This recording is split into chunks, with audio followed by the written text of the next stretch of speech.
Nagpayag si Tingog Party List Representative Jude Asidre kung saan masusing pinag-aaralan ngayon ng kanilang kampo ang panukalang Magna Carta para sa barangay health workers upang matiyak ang sustenableng pagpapatupad ng mga nakasaad na benepisyo rito.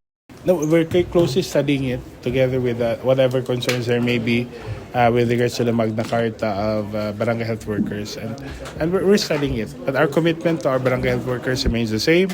We're trying to get the best possible support and welfare system that we can provide for them.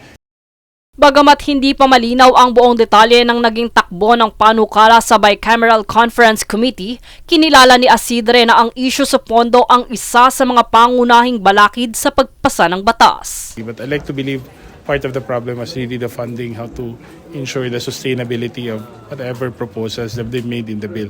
And that's the thing that we're looking at.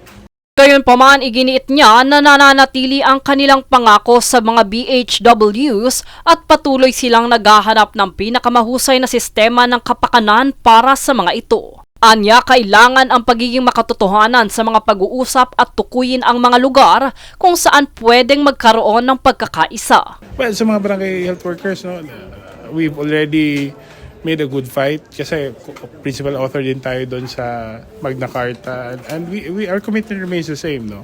But of course, we also have to be realistic and see where our common ground is and also where the areas for flexibility would be.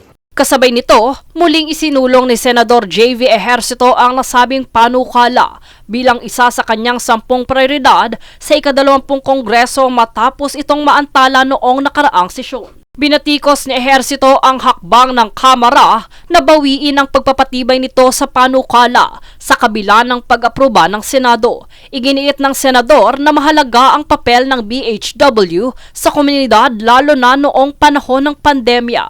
Anya, umaasa siya na sa pagkakataong ito ay maipapasa na ang isang pinagkaisang bersyon ng Magna Carta na tunay na kikilala at magtatanggol sa karapatan ng mga BHWs.